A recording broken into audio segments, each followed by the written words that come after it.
14-year-old Maya Patel stood tall outside Oak Ridge Bank. Maya had a big smile on her face. She was proud. She held a brown envelope tightly in her hand. Inside was something very special, a $5,000 scholarship check. Maya had worked very hard in school. She studied every day and read lots of books. Her teachers always said, "Maya, you are going to change the world." And now she had won a prize for being smart and hard-working. But Maya didn't want anyone to come with her. She told her mum, Dr. Naomi Patel, "Mum, I want to deposit this check by myself. I want to learn how to do it. I'm growing up." Naomi smiled and hugged her. "I'm proud of you, sweetheart. You can do it." So Maya stepped into the bank. It was warm inside. People were standing in line. A TV played news quietly in the corner. The floor was shiny, and the lights were bright. She walked straight to the front counter. A tall man with a name tag that said Tom looked up. He was the bank teller. "Hello," Maya said politely. "I'd like to deposit this check into my savings account." Tom looked surprised. He glanced at Maya, then at the check, then back at Maya. He blinked a few times. "Are you sure this is your check?" he asked, frowning. "Yes," Maya said calmly. "It's a scholarship award. My name is on it. You can see my school ID and the letter from the school." She handed over her documents, but Tom didn't even look at them properly. Just then, a woman in a sharp grey suit walked over. Her high heels clicked loudly on the floor. Her name tag read, Victoria Hayes, bank manager. Tom whispered something to her. Victoria narrowed her eyes at Maya. She didn't smile. She didn't even say hello. "This check seems suspicious," Victoria said coldly. "Are you sure you didn't get this from someone else?" Maya's face fell. "It's mine. I earned it." Victoria didn't believe her. "You'll have to wait. We need to verify this." Maya looked around. An older man in a suit walked in behind her. He was white and smiled at Tom. "Good morning," the man said happily. "Just here to cash my check." Tom smiled back, took his check, and processed it in less than 2 minutes. Maya saw this. She was still waiting. She had been there for almost 20 minutes. No one offered her a chair. No one smiled at her. Maya felt a sting in her chest. "Why are they treating me like this?" she thought. Then, something strange happened. While waiting, Maya saw Victoria walk toward a back office. She whispered something to a man in a dark suit. The man had slick black hair and a shiny briefcase. He wasn't a bank worker. Maya peeked at his name tag as he turned slightly. It said Harrison Wells, CEO, Riverline Bank. Maya's eyes widened. That was the name of the rival bank, the one that always tried to beat Oak Ridge Bank. Victoria gave Harrison a brown folder. She didn't know Maya was watching from behind a plant. "Everything is in here," Victoria whispered. "Their new loan ideas, the client list, the codes, everything." Harrison nodded. "Perfect. This will make Riverline stronger." Maya quietly opened her notebook and started writing. "Victoria is giving secret bank files to Harrison Wells." She drew a quick picture of them and wrote down the time. Just then, her phone buzzed. It was a message from her mom. "All done at the hospital. I'll meet you at the bank in 15 minutes. Maya smiled and felt a little better. Her mom was a doctor, kind and smart, and strong. When Victoria came back out, she acted like nothing happened. Maya stood firm. "I know what I saw," she whispered to herself. "I just need to wait for Mom." Suddenly, another customer walked in, a white woman wearing a red coat. She smiled at Victoria. "Hi, I need to withdraw $3,000, the woman said. "No problem, Ms. Grant," Victoria said sweetly. "Right this way." Maya watched as Ms. Grant got helped immediately. Her stomach hurt.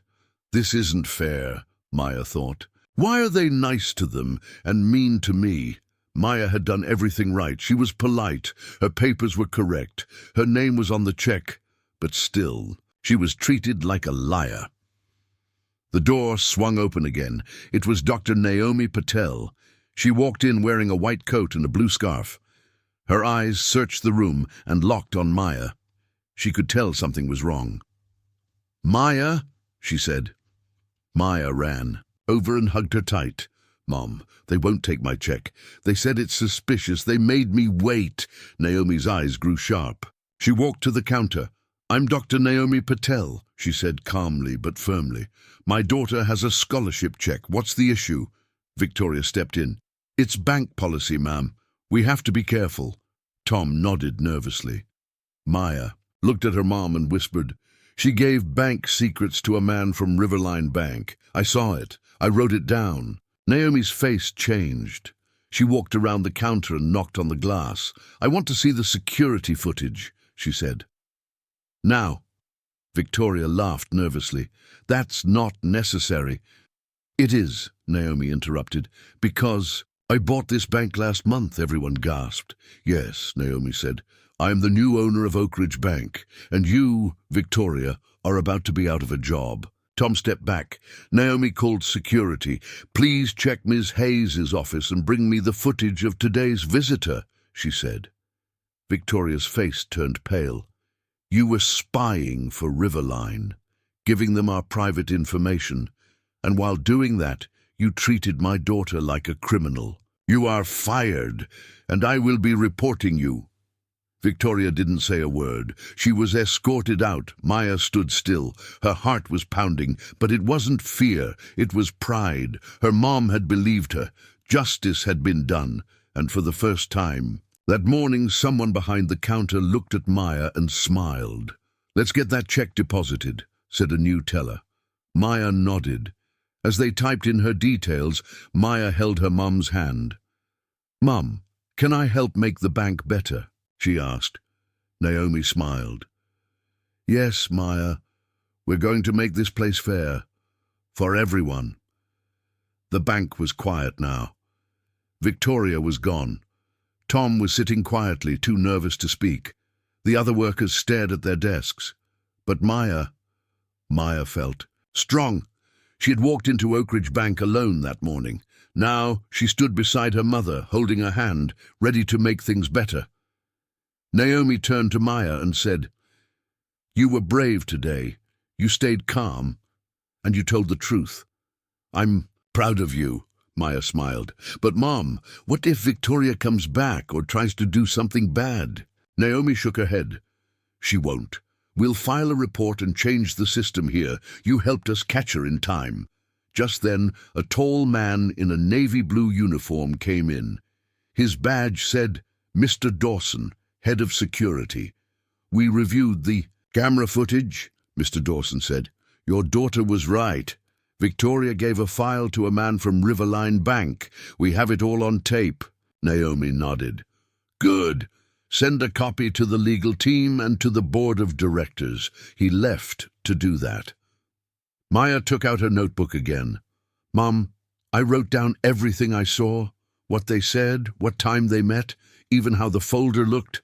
Naomi looked at her and smiled. "You're a natural detective," Maya giggled. "Maybe I'll be a banker and a detective." Naomi led Maya into her office at the back of the bank. It was a big room with glass walls and lots of plants. There was a photo on the desk of Maya and her mom at a science fair. Maya remembered that day. They had built a small solar car together and won first prize. Naomi sat down and opened her laptop. "Let's make a report," she said. "We'll write down everything that happened today. Then we'll send it to the board." Maya sat beside her and helped type the report. After they finished, Naomi closed the laptop. "You know," Naomi said softly, "this isn't just about a check or a folder. It's about how people are treated. Today, they looked at you and thought you didn't belong, because you're young, because your skin is brown, because they thought you didn't matter." Maya's eyes watered. Naomi reached out and held her hand. "But you do matter. And we are going to teach everyone here that every person matters, no matter their age or skin color." Maya wiped her eyes and nodded. "Can I help with that too?" she asked. Naomi smiled. "Absolutely." The next morning, Naomi called a meeting with all the bank staff. Maya came too, sitting in the front row. Naomi stood at the front of the room. "Yesterday," she began, "my daughter came to deposit her scholarship check. Instead of being welcomed, she was treated with suspicion. She was made to wait while others were helped quickly. She was doubted, ignored, and spoken to unfairly."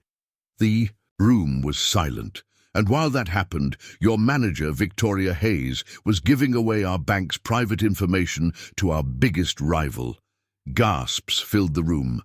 "I have seen the footage," Naomi said, "and we have taken action. But more needs to change. This is a bank that belongs to all people. Whether they are young or old, rich or poor, black, white, brown, or any color, everyone deserves respect."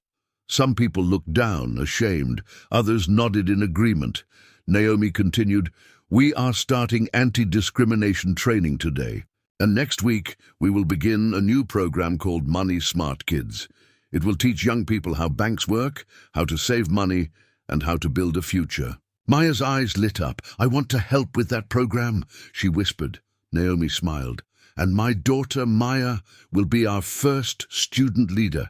She has shown courage, truth, and responsibility." People clapped. Maya stood up slowly and waved. Her cheeks turned pink, but she was happy. After the meeting, many workers came up to her. "I'm sorry we didn't help you yesterday," one teller said. "You were amazing," said another. "Thank you for speaking up." Maya felt warm inside, not just because people were being kind, but because she knew she had made a difference. Later that day, Maya and Naomi sat together in a quiet corner of the bank, planning the new program. "We'll have a class every Saturday morning," Naomi said. "We'll invite kids from local schools. And you can teach them simple things, how to save, how to write checks, how to use a budget." Maya's mind raced with ideas. "We could play games about saving and make a pretend store, and we could even have a challenge, like who can save the most in 1 month." Naomi laughed. "I love it, you're full of ideas." Maya opened her notebook and started drawing. She drew a big circle with the words "Money Smart Kids" in the middle. Around it, she drew dollar signs, happy faces, and books. Then she wrote her first lesson title, "Every Dollar Has a Job." Next Saturday, 10 kids came to the bank for the first class. Maya stood in front of them wearing a name tag that said, "Maya, Student Leader."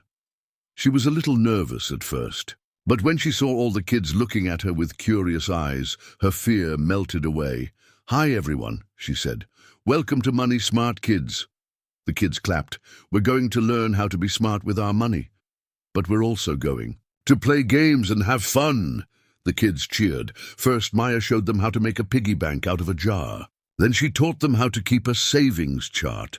"You don't need $1 million to be smart," she said. "Even $1 can grow big if you take care of it." One little girl raised her hand. "Maya, did you really catch a bank?" "Spy," everyone laughed. Maya smiled. "Yes, I did. And I used this." She held up her notebook. "This little notebook helped me write down the truth, and it helped me speak up when no one believed me." The kids looked at her with wide eyes. "You can all be brave too," she said. "You just have to believe in yourself and never be afraid to tell the truth." When the class ended, the kids ran up to hug Maya. "You're the best teacher ever," said a little boy. That night, Maya sat in bed with her notebook. She wrote a new title at the top of the page, "The Day I Changed My Bank." Under it she wrote, "I didn't let unfair people stop me. I didn't shout or cry. I just told the truth. I stood up for myself. And now other kids will know how to stand up too." She closed her notebook, turned off the light, and smiled in the dark. She had taken one small step into the bank. But that step had started a big change, and she was just getting started. Months passed, and the air in Oak Ridge Bank felt different now. People were kinder. Customers were welcomed with smiles. Even the chairs in the waiting area were changed to make the place feel warm and friendly. But the biggest change of all? Everyone in the town knew about money-smart kids. Every Saturday, more children came. Some even brought their parents. Maya, the girl who once stood all alone at the bank counter, was now the face of the bank's youth program. One day, as Maya finished her class, a tall woman with curly hair and a camera walked in. She was from the local news station. "Are you Maya Patel?" she asked, smiling. Maya nodded shyly. "Yes. I've heard about your program. We'd like to do a story about you and the change you brought to this bank." Maya looked surprised. "A story? About me?" "Yes. About how a 14-year-old stood up for herself, exposed a dishonest manager, and started a movement to help other kids learn about money." Maya's heart raced, but she nodded.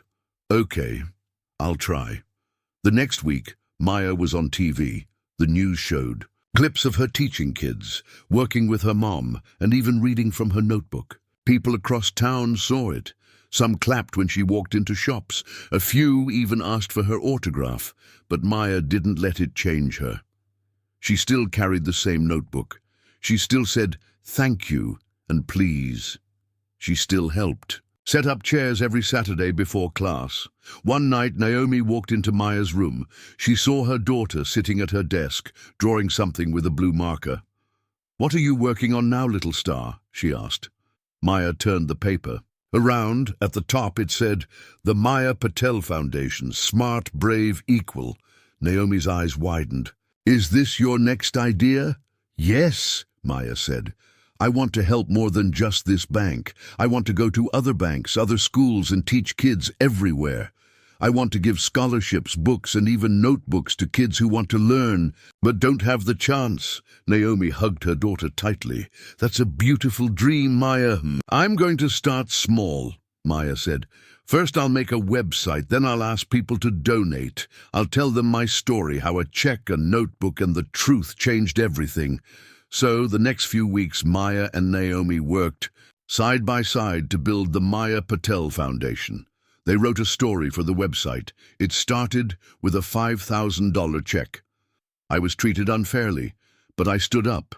I told the truth. Now, I want to help other kids do the same. I believe every child can be smart, brave, and equal if someone just gives them a chance. They posted pictures of Maya teaching, pictures of kids smiling, and a video clip from the news. Soon, people started donating. A woman from New York sent $50. A man from Texas sent $200 and wrote, "This is for the girl who teaches with heart." Even the mayor of their town sent a letter. "Maya Patel, you are a bright light in our city. Thank you for showing us what courage looks like." Maya was happy, but she stayed humble. She used the money to buy books, pencils, and colorful notebooks. She also gave out small piggy banks with her foundation's name on it. One day, a little girl named Zaria came to class. She was very quiet and looked nervous. Maya walked over and knelt beside her. "Hi, Zaria. I'm Maya. Would you like to sit with me today?" Zaria nodded slowly. After class, Zaria gave Maya a note. It said, "Thank you for being nice. People at school don't talk to me much, but here, I feel like I belong." Maya folded the note and tucked it into her notebook. Later that night, she told her mom, "That's why I do this, because everyone should feel like they belong." That summer, the bank invited Maya to speak at a big community event. There were over 500 people in the crowd, adults, children, and even business owners. Maya stood at the microphone, a little nervous, but ready. She began, "Hi, I'm Maya. A few months ago, I walked into this bank with a check and a dream. I wanted to do something small, just deposit money I earned. But I was treated like I didn't belong. That moment hurt." She paused. "But instead of getting angry, I wrote down the truth. I told my mom, and we did something about it. Now, this bank is better. And we've helped over 200 kids learn how to be smart with their money." The crowd clapped. "I believe you don't need to be old or rich or powerful to make a difference. You just need to care. You just need to speak up, and you need to believe." That even one person, yes, even a kid, can change something big. People stood up and clapped louder. That night, Maya looked at her notebook. She flipped through the pages. There were stories, drawings, plans, and kind notes from kids. At the back of the notebook, she wrote one final page. "Dear me, you did it. You turned something painful into something powerful. You stood up for yourself and for others. Keep going. Love, Maya." Years later, when Maya went to college, she took that notebook with her. She still taught kids. She still helped people. And she still believed in one simple truth. Being smart is great, but being brave and kind, that changes the world.